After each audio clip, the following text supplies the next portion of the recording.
नमस्कार, मैं शालिनी स्वागत करती हूं आपका द न्यूज इंडिया लाइव पर। आइए नजर डालते हैं आज की बड़ी खबर पर। घोटालों की गठरी लेकर नैतिकता की बात, केदार कश्यप का भूपेश बघेल पर करारा हमला।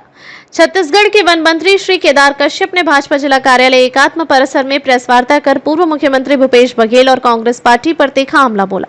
उन्होंने कहा कि भूपेश बघेल लगातार भारतीय जनता पार्टी की सरकार के ऊपर निराधार आरोप लगाते हैं, जबकि वास्तविकता यह है कि कांग्रेस पार्टी भूपेश कहते कुछ हैं और करते कुछ हैं। इनका डबल स्टैंडर्ड जनता के सामने आ चुका है। जनता समझ चुकी है कि चोरी और सीनाजोरी दोनों कर रहे हैं। भूपेश की सरकार ने पिछले 5 वर्ष में छत्तीसगढ़ को 10 जनपद का चारागाह बना दिया था। शराब घोटाला, कोयला घोटाला, चावल घोटाला, कोयला घोटाला, गौठान घोटाला हो या फिर पीएससी का घोटाला हो, प्रदेश के संसाधनों का जिस तरह उन्होंने दुरुपयोग किया, प्रदेश को लूटने का काम किया, इसी का परिणाम है कि उनके आधे से ज्यादा लोग जेल के रास्ते जा रहे हैं। श्री कश्यप ने तंज कसते हुए कहा कि कांग्रेस पार्टी और भूपेश बघेल ने कॉल ब्लॉक आवंटन और पेड़ कटाई को लेकर सवाल उठाए थे। उस समय जब 10 जनपद से जैसे ही सरकार के ऊपर दबाव आता है तो आप शरणागत हो गए, या आपने अपने पत्रों के माध्यम से यहाँ पर स्पष्ट कर दिया। भूपेश बघेल ने ही अपने बयान में कहा कि कोयला आवंटन नहीं होगा। छत्तीसगढ़ के लोग ऐसी चलाना बंद करें, बिजली बंद करें। क्या आज आपने जो बयान दिया था उसके आधार पर राजीव भवन का एसी बंद किया, बिजली काट दी? इसका जवाब भी आपको देना चाहिए। श्री केदार कश्यप ने भूपेश बघेल के मुख्यमंत्री रहते निजी स्वार्थ के लिए किए गए कोल आवंटन का उल्लेख करते हुए कहा कि आपने छत्तीसगढ़ का कोल ब्लॉक राजस्थान में अशोक गहलोत को आवंटित कर दिया था। इससे पहले जब मनमोहन सिंह जी कांग्रेस पार्टी की यूपीए की सरकार थी, तब भी आपके ही नेताओं ने कोल ब्लॉक आवंटन करने के लिए जो रास्ता आसान किया था, यह भी सबको पता है।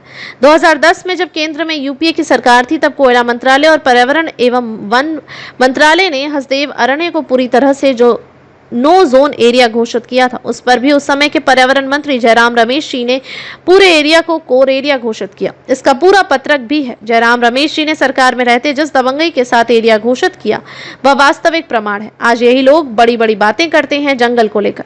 श्री कश्यप ने कहा कि कांग्रेस के लोग बड़ी बड़ी बातें करते हैं जंगल को लेकर, इनका यह वास्तविक चेहरा है।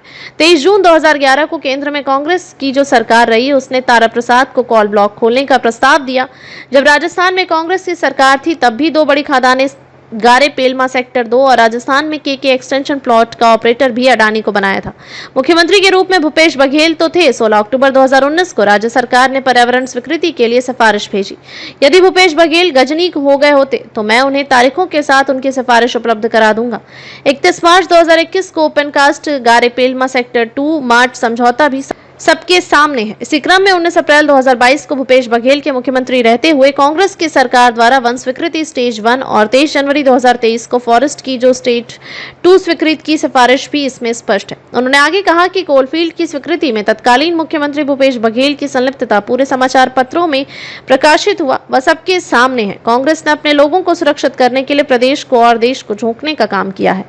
एक और कांग्रेस कोल माइंस आवंटित करती है, दूसरे ओर नियम विरुद्ध जाकर स्वीकृत करने का करती है, और जब विपक्ष में रहती है तब अपने हितों की पूर्ति के लिए आज राज्य में जो आर्थिक नाकेबंदी का प्रस्ताव लाती है, जो छत्तीसगढ़ के जनता के हितों के खिलाफ है, और इससे हमारे राज्य की अर्थव्यवस्था, यहाँ का व्यापार, यहाँ के रोजगार को नुकसान पहुंचेगा।